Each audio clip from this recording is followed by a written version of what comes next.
Welcome back to the TwinSpires Racing Roundtable. I'm Ashley Anderson here with James Scully and Vance Hansen to look back on an exciting weekend at the Breeders' Cup World Championships. And let's jump right in and talk about the races at Santa Anita, starting with the performance that stood out the most to us.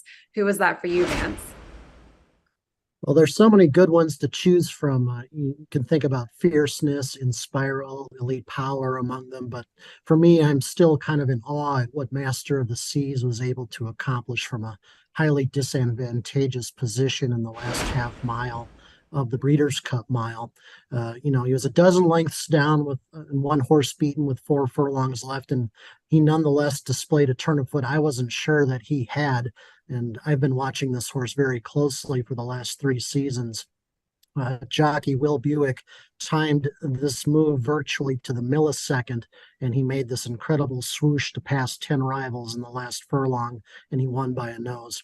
I don't think Master of the Seas is an all-time great, but I think he is an above-average winner of the Breeders' Cup Mile. And since he's a gelding now, we'll be lucky to see him in action again in the future, and going ahead and possibly giving him getting a title defense in next year's mile. James, what did you think?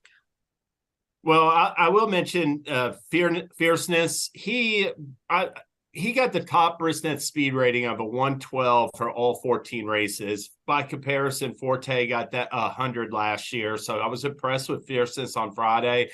On Saturday, I'll say, White Barrio, I thought he was like I thought for sure he'd be an underlay in the betting, but I came away impressed with his performance. He just outclassed the rivals. And one thing I liked about it was he was up there stalking closely a real hot pace. So he was just tied on for a huge effort. So I will give him some press or some publicity for that effort. But the thing that really stood out to me were New York-based runners. Remarkably, horses exiting a race at Aqueduct or Saratoga won 7 of the 14 Breeders' Cup races. It's no surprise to see that the internationals accounted for 5 of them. But it's no surprise to see the international runners do well. They always do well, typically in the Breeders' Cup.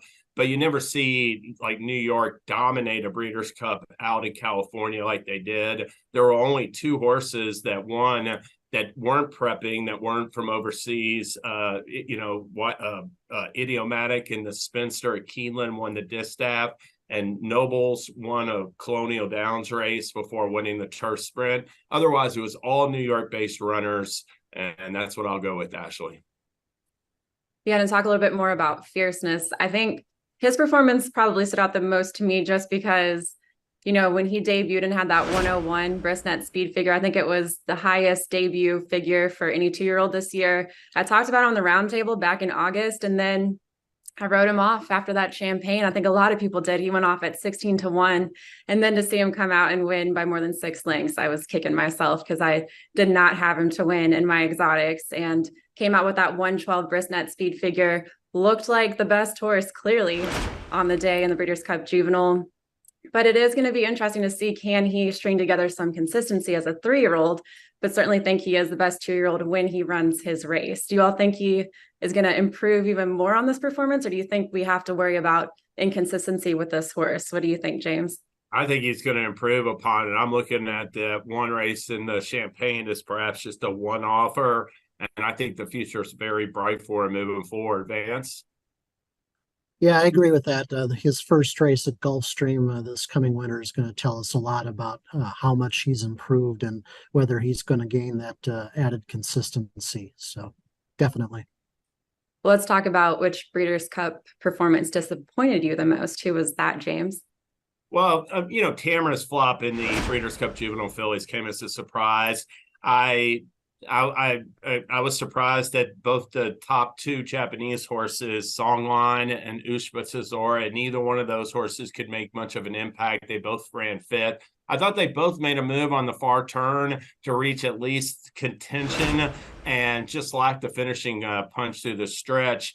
But the one thing that I thought was perhaps the biggest disappointment at all for people that were going into it and looking at these races beforehand, there were a lot of Southern California-based horses that I think people gave a shot to run well, and basically they were all terrible for the most part. I will say Muth And National Treasure, Muth ran second to Fierceness, a well-beaten second, and Fierceness, National Treasure was a close second to Cody's Wish. But other than those two, Southern California horses really ran poorly. And 20 years ago at Santa Anita, there were 8 Breeders' Cup races. Horses based in Southern California or exiting races in Southern California won 5 of the 8 races. And in a lot of the races, they were 1, 2, 3 in the distaff, 1, 2 in the classic, 1, 2 in the juvenile. Those were the horses you needed to use. And 20 years later in 2023, you didn't need to use any of them, Vance. Well, anybody that was following my content online at the Edge and on video and stuff knew that Auguste Rodin was kind of my fade for the weekend, or my biggest fade. And ultimately, I'm not surprised that he won the Breeders' Cup Turf. I mean, obviously, he had the talent. But for me, I'm still a bit of a loss on why my preferred selection in the Turf, King of Steel, fared so underwhelmingly. Now, most people would point to the 2-week turnaround between the Champion Stakes and the Breeders' Cup. He also didn't get the best of trips the other day. He kind of made a early move into contention, then fell back, and then just didn't have much of a punch in the stretch. So, but and I know he wasn't the only European contender in the turf that did poorly. And I mean, some of them actually ran worse than he did. But when you're out finished for a minor award by the likes of Gold Phoenix, that doesn't provide me with a whole lot of comfort. Now, admittedly, I've overestimated his talents vis-a-vis Auguste Rodin, but the subpar performance by King of Steel, I think, is still a head scratcher for me. Ashley? I'll go back to Tamara because for me, it's one of those things. And actually, I remember Jason Beam was talking about Breeders' Cup Week. You're going to hear so many experts talking about who to bet. And I feel like with Tamara across the board, everyone just really loved this horse. And I was skeptical, stretching out, going 2 turns, was she going to be able to handle it? And then she set a really hot pace, fated to finish 7th.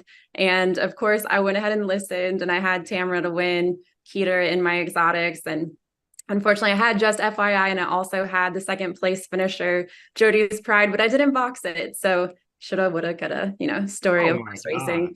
That Jody's Pride ran her eyeballs out. She was coming off that 6 furlong win, and she handled 2 turns like a champ. She's got a bright future. Well, now that the Breeders' Cup has happened, we can talk about the Eclipse Awards and Horse of the Year, which there's a lot of debate there, but Vance, who would you vote for Horse of the Year?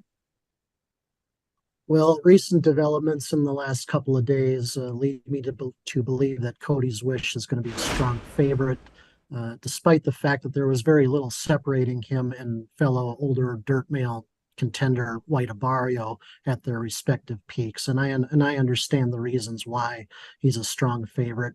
He'd be an acceptable selection, I think, but I'd like to make a strong case for Up to the Mark. No American-based runner, in my opinion, on Breeders' Cup weekend displayed as much world-class talent as he did when he finished within a length of Auguste Rodin in the Breeders' Cup turf. And also, he was flattered earlier in the card when Master of the Seas, whom he had beaten at Keeneland last month, won the Breeders' Cup Mile. Up to the Mark, I think, enjoyed a consistently stronger season than White Abario.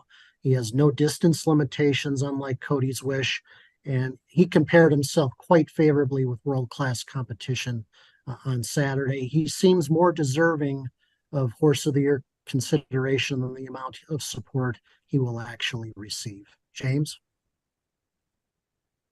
Yeah, I'm. That's a fair point there at the end, because I wonder if he's going to be a finalist. It looks like definitely Cody's Wish and White Abario, you would think are going to be 2 of the 3 finalists, and then if Idiomatic could get some votes as well. I will give the nod to Cody's Wish. He won 4 or 5 starts this year. He split meetings with White Abario. He beat him pretty handily in the Met Mile, and then he lost to him in his lone setback in the Whitney. I think you could make an excuse for his performance in the Whitney. Passed every test, even in the Dirt Mile, the horse he beat, at least that horse won an American Classic, Preakness winner, National Treasure. And as far as Up to the Mark, I just think that might be a little bit nuanced coming off a setback. I mean, he only won 3. He ran in, I think he lost a couple grade 1 starts.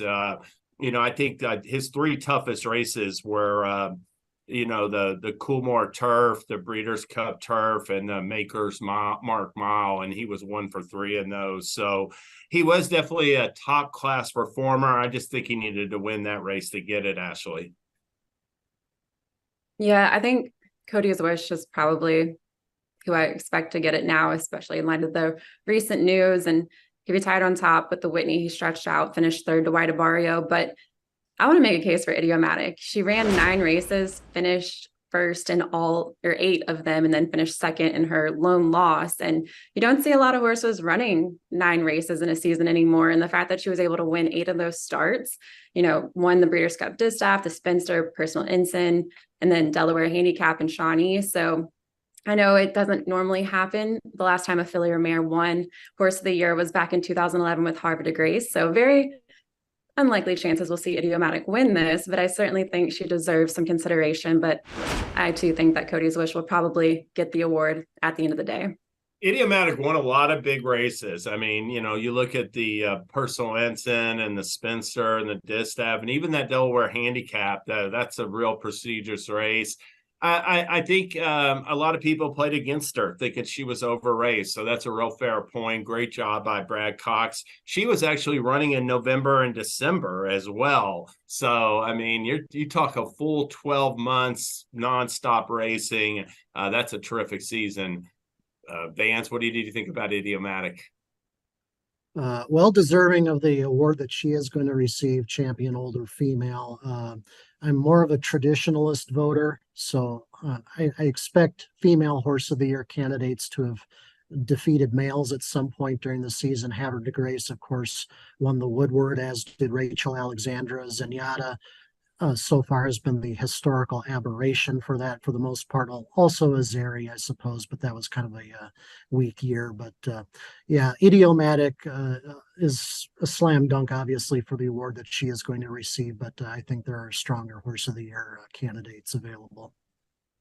Well, maybe we'll see a female win it one of these days again, but probably not this year. For sure. No doubt. Yeah.